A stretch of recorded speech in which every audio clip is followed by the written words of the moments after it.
just one big story, isn't it?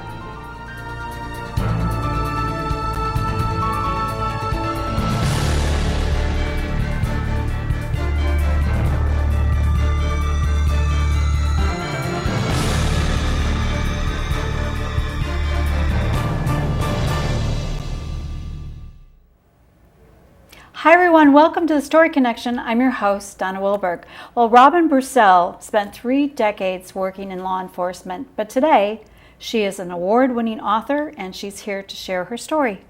Welcome. Thank you. Good to have you on the show. Love your books. Thank you. You've written so many.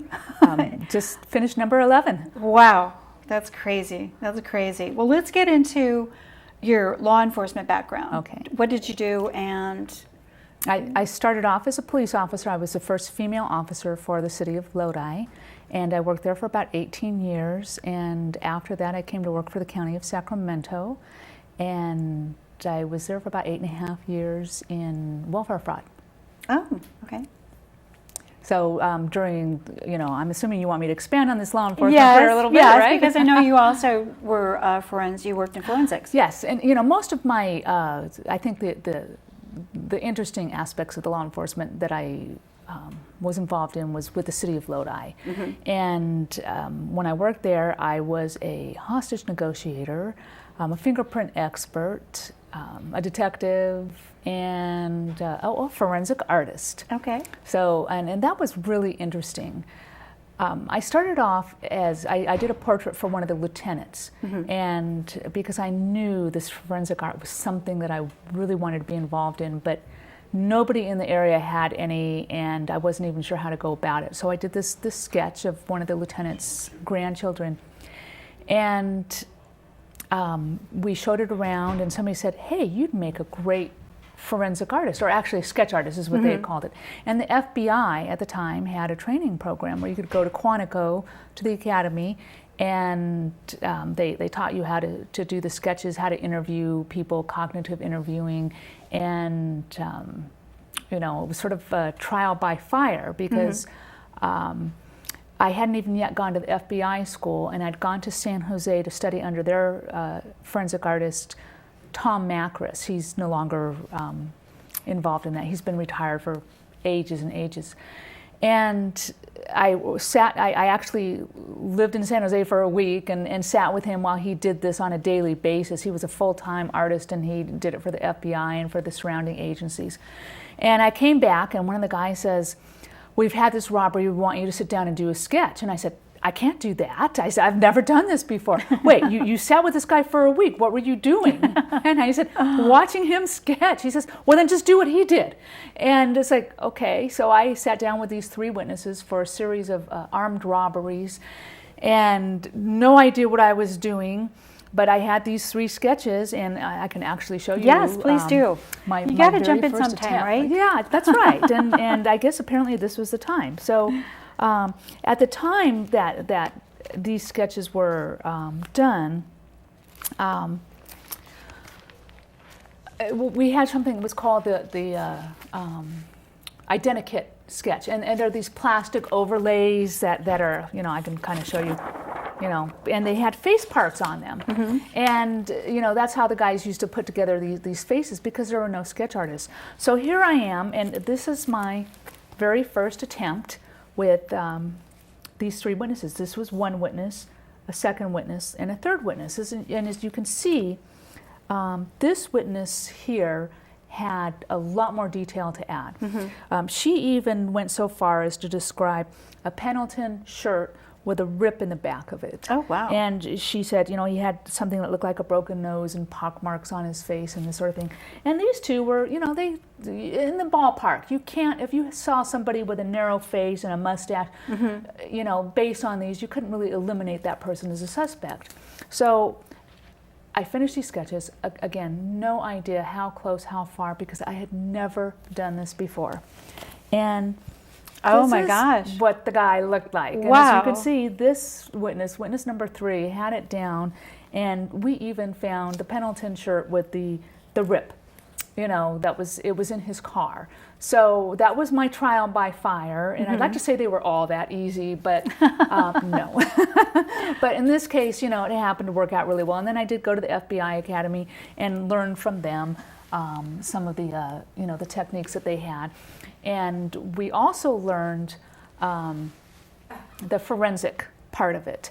So, for instance, if you had a dead body, you know, I'd be called in and, you know, I might have to go to the morgue and sketch the person's there because for some reason you can't put a dead person's picture in the paper, you know. Exactly. So, but you need to identify them so you can solve the crime. So then they would call me in, and so I would have to recreate what this person looked like when he or she was alive. I had one case in which this woman was found floating in the Delta, and she had been in the water for so long that most of her hair was gone. There was like a few strands in the back, a few strands up in the front, and you know, eyebrows were gone, and she was a little bit bloated. But she'd been shot once in the forehead and stabbed about 15 times. Oh my goodness. In the chest. Yeah, it was pretty severe. So they had no idea who this woman was because there was no fingerprints left. They didn't have access to, you know, anything where they could get dental records, and that nothing was matching up. So they called me, and I went down to the morgue and did a sketch of this person, and they put her face up on a wanted poster. Nobody heard anything for a couple of years, and finally the sheriff's office in San Joaquin decided to put it up on one of these local shows where they show suspects and crime and that sort of thing, and you know, like a most wanted show or something.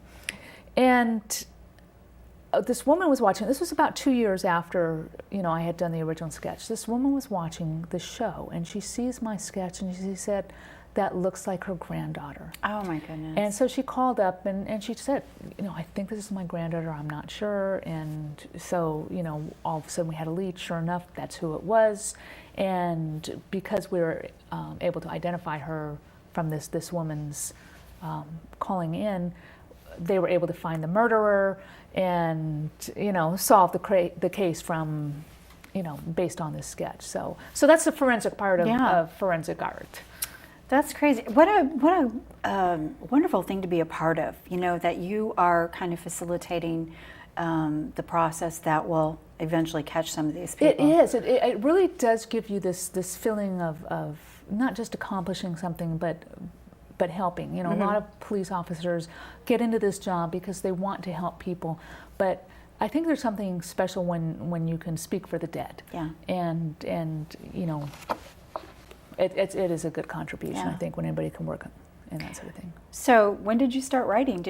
Were you getting ideas for books while you were doing all these things? As a matter of fact, yes. I may be one of the only police officers around that would go out to a call and see somebody and say, "Wow, that person would make a really interesting character in a book." So I was always fascinated by people and interested. I was always a people watcher, but first and foremost, I was a reader. Loved to read, never wanted the story to end. I was the little girl who got in trouble staring out the window when I'm supposed to be listening to the teacher because I was daydreaming. And now I get paid to daydream on paper, which is so wonderful. So yes, I've always wanted to be a writer, and I finally remembered that dream. I kind of put it off when I became a police officer. That was a lot to deal with, being the first female and trying to keep my head above water, just do the job and not get fired. Yeah. Well, that's a story in itself, you know, being the first, you know, you're policeman. absolutely right, it was. And so I took some of that into some of my writing. For instance, my first series was, I had one book, When Midnight Comes. It's a romance and a little bit steamy, and but it was about time travel, about a policewoman who goes back in time and she solves a murder in both time spans, you know, and there's a romance to boot. So that was a really fun book to do. But I decided to write mysteries. I mean, here I am, a police officer. Let's see, police officer writing romance, police officer writing mysteries. That one made a little more sense. So I kind of moved off in that direction. And I really wanted to bring a lot of this background from being the first female officer, what it was like, into this new series. And while I was researching that first romance, I discovered that San Francisco PD, where I had originally placed that book, had no women working in homicide. And I thought, I mean, even my little town's got a woman working, you know, surely they could, you know, be a little more up and coming. Yeah. So I decided to create there first, not having realized that Lori King had beat me to the punch by a couple of years. But, you know, I was coming from the romance writing world, not the mystery writing world. And so I wasn't aware of her books yet. But I created Kate Gillespie, who was the first female homicide inspector for San Francisco PD. And the first book in that series, Every Move She Makes, was sort of based on you know, what I went through as being the first woman officer, you know, thinking that I could relate to what she might be going through in a very male-dominated occupation. And there were four books in that series. They were Anthony Award-winning and nominated for, you know, several awards. So it was a good series. But then I moved on. I did. And the reason was that two things. One, I really wanted to go to Europe. And I thought, boy, wouldn't it be fun if I could set a book in Europe and be able to write it off on my taxes? I mean, how cool would that be, right? Yeah, I know that. Well, and the first series ended. I mean, I did a 4-book story arc, and you know, it was time to put that series to bed. And so I started this new series that starts with Face of a Killer. And that series is about Sydney Fitzpatrick. She is an FBI agent who's also a forensic artist. And the story centers around the murder of her father. She was about 13 when he was murdered, and she was there in another room when it happened. And it opens after she's an FBI agent, and it's the anniversary of her father's murder, and they're about to execute the killer. He's going to die in 11 days. And this has always bothered her because he's always maintained his evidence, but his innocence. He's always maintained his innocence, but the evidence against him is rock solid. So she decides to go to San Quentin and interview him and find out why he did this. You know, I just want to know why you did this, and, you know, are you at least sorry? Sure. You know, she wanted answers. And so she goes there, and he tells her something that all of a sudden questions everything she knows about the case and her father. And she comes to the realization that somebody might have made a mistake. It's quite possible that this man who's going to be executed in 11 days is innocent. And of course, if he is innocent, then she needs to find out who did it, because he's going to die in 11 days. Yeah. And even more important, you know, in her mind, you know, if she can stop that murder, that's good. But, you know, if he is innocent, that means the killer is still out there. But if he's, you know, not innocent, she's going to flip that switch herself. So, you know, that's what the gist of this book. And she actually does a sketch based on this prisoner, of who he saw. And, you know, this is from 20 years before, and she's not sure if she can do this. And I based this on a sketch that I did of a homicide in Stockton, and they had run out of leads, Stockton PD, and they asked me to do this sketch. And it was not 20 years, it was 1 year, but still, you know, memory fades. It's a very fragile thing. And so I sat down with this woman, and we did this sketch together.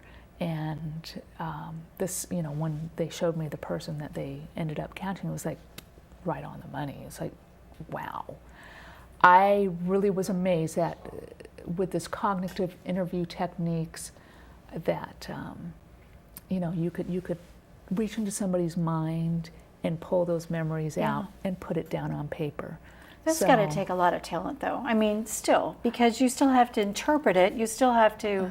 You know, I'd like to think it's all about me. And that yes, it's my talent, and I did this. But the truth is that the sketch is only as good as the witness. And so if you get a good witness who can see these, you know, these details and be able to articulate them, that really helps. Because I've had other sketches where the person's trying so hard to, something was off about, the glasses or the face shape or something, and I'm doing my best to sketch, and you show it to her, and she says, well, yeah, okay, it's like out of a 1 out of 10, 10 being the best, 5 or 6, and you're thinking, oh no, that's not very good. Wow. But the sketch is only as good as a witness. And then what happens, though, the interesting thing is, keeping in mind it's not about me and how good my sketch is that when they arrest somebody, I get the picture, like on that one, in case I showed you, and I look at the sketch, and I can see where I was off.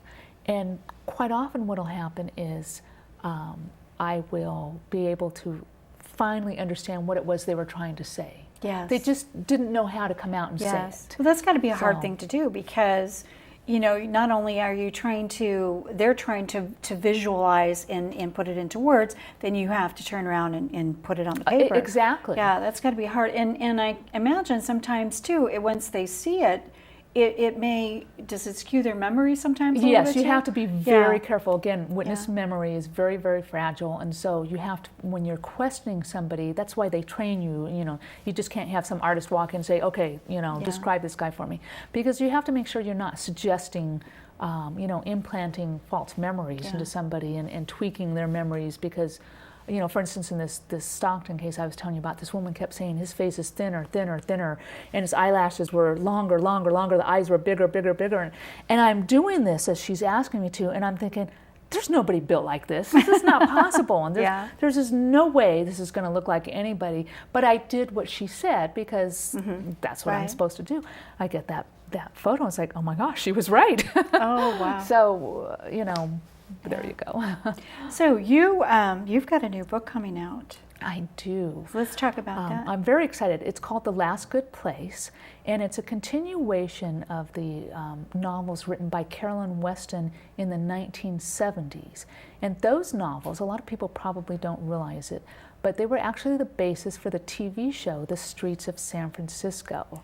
Interesting. So if you were to see reruns of The Streets of San Francisco, you'll see right on the front, credits, the opening credits, based on the novels by Carolyn Weston.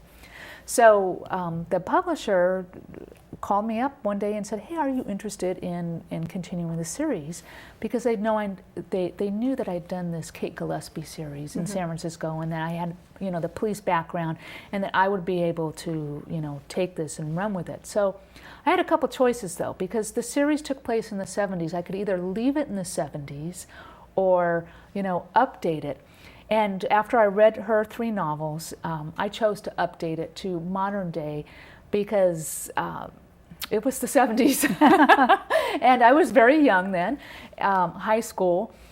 And so I just felt that, I think Sue Grafton's got the 70s down pat, and Sue Grafton is Sue Grafton, and so I chose to update it because I am more familiar with modern police work, and that was my decision. Yes. So. Well, it's a great cover. Thank you. Great cover, and it's coming out in November. It's coming out in November. Yes. Okay. From Brash Books. Okay. Yes. So you worked on several different. All in the same genre, but kind of dabbling in different characters. How do you enjoy that, or do you get ideas for different characters in your head? Oh yes. I get a lot of my ideas. I'll read really interesting articles in the newspaper, or something on 60 Minutes, and like this ding light bulb goes on, and it's like, oh my gosh, that'd make a great story, and I will tweak it. So. If you look in most of my novels, I'll have something called fact or fiction in the back of it, especially the Sidney Fitzpatrick series, because they're based on, I take real history, something that really happened, and then let's suppose that this was still going on today, and tweak it. And so I want the reader to know what's fact and what's fiction, and so I tell them in the back of the book, that this could really happen, or no, I made this up. So quite a lot of it is the truth. And these things really happened, this crime really occurred, and this is really going on today still. But some of these things were, might be 20 years in the past, like in the Bone Chamber, this Masonic group almost toppled the Italian government and crippled the banking system in Italy.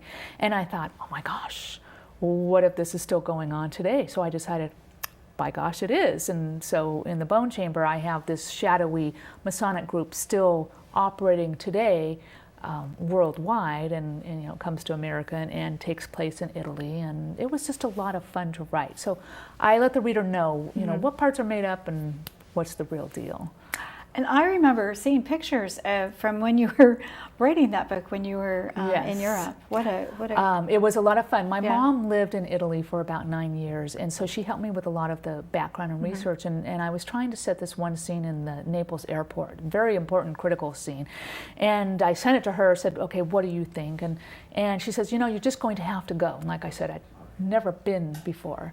So I decided, let's do it. So I paid for her to be my tour guide because she speaks fluent Italian, and we went to all these different places, and I snapped pictures. And I had a one scene that took place at the Osteria Antica restaurant in Rome, and it's set in the Columbaria, where these you know, it looks like these little mini fireplaces all up and down the walls. This is the best way I can describe it. But there were the burial urns, the ashes, you know, would go, and they would place these in all these little cutouts in the rock. And so this family built a restaurant inside one of these, and so it's just marvelous. And then they had such great food, and they were so nice to me. And I said, by gosh, I'm going to set a scene in the Bone Chamber in this restaurant. And so I did that, but of course you have to make sure that you're just not showing off the food or something. And so I have something pretty exciting going on there, and the restaurant owner was very happy. That's incredible. Well, we're getting down to the nitty-gritty here. So we've got 5 minutes left in the show. Do you want to give your information so people know where to look for your wonderful books? Oh, yes, I'd be glad to. My website is robinburcell.com, and I'm on Facebook and Twitter and that sort of thing too. My books can be bought anywhere. Amazon, a lot of the books are available as ebooks, the later series, the Sidney Fitzpatrick, Face of a Killer, The Bone Chamber, The Dark Hour, The Blacklist, and The Kill Order, which is the most recent of that series. And then The Last Good Place comes out this November. So I think that's about it. Good. Well, let's talk a little bit about the Story Connection and give the information for that, shall we? The Story Connection airs the second and fourth Thursday at 9:30 p.m. Pacific Standard Time. Our companion show, Paranormal Connection, airs the first and third Thursdays of each month. Each episode repeats the following Friday at 1:30 p.m. and Saturday at 5:30 a.m. Watch these programs online at the same airtimes by going to accesssacramento.org and clicking Watch 17. In the Sacramento region, you can see us on Comcast Channel 17 and on AT&T Channel 99. You can find previously aired shows on the Story Connection YouTube channel. For information on upcoming shows and previous Story Connection guests, go to storyconnectiontv.blogspot.com. You can contact us at storyconnectiontv@gmail.com, and don't forget, find us on Facebook, become a friend, and become a fan. Alrighty. Well, hopefully we get all that information out there. So you've got, any other series? Are you starting on a new series or anything? I am. Okay. But it's top secret at the moment, Cool. and I can't talk about it, but it's very, very exciting. So look for news on my website, maybe in about a few months. Okay, good. Now you're involved in other things. You also do instruction at the workshops and yes, stuff. I teach workshops on writing.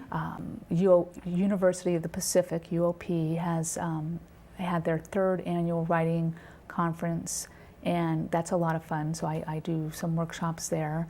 And at various other places. I belong to Sisters in Crime here in Sacramento, of course, and Mystery Writers of America, which has the NorCal chapter out of the Bay Area. And then, of course, the fun conferences that we get to go to, BoucherCon and Left Coast Crime, which we had here in Sacramento just a few years ago, and that was a lot of fun, yes.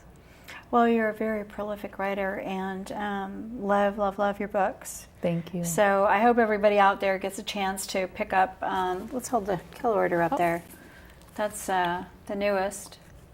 And where do you come up with these covers? Your covers are also good, well, too. this is HarperCollins, so they have the artists who do all this, and I have, they do send me the mock-ups and that sort of thing, and say, what do you think of this, and I can make suggestions, but that's all up to them. Yeah, you've also got book trailers on your website. I do. Yeah, so anybody out there, go check out Robin's book trailers. They're exciting. Yes, it's a lot of fun. That one's Yeah. on the Bone Chamber, and yes, definitely. And like me on Facebook. Cool. So, with the 1 minute we have left, any character that comes to mind that you haven't written that one of these days you're going to get to? Oh my goodness. You know, I have a couple YA young adult books that I really would love to do, and I have a fictional county set between Sacramento and San Joaquin County, and this great story. One day I'm going to get to that. And this is, you know, these other contracted books keep getting in the way, but this sort of the book of my heart I want to get to. So. Well, hope they keep coming. Oh, That's thank you. Exciting. It's a lot of fun to write. Well, thank you so much for coming on the show and sharing your wonderful expertise. And I'm sure there's a lot of writers out there who totally admire you, and I'm one of them. You bring it all to the table, Robin. And thank we're you so very happy much. that you do what you do. Thank you. Good. And I'd like to thank my wonderful crew for coming out today and volunteering their time to bring you the show, The Story Connection. So there's always a story behind every story, as Robin will tell you. And we're glad that you tuned in, and hope you'll come back and see us soon. With that, we're going to say goodnight.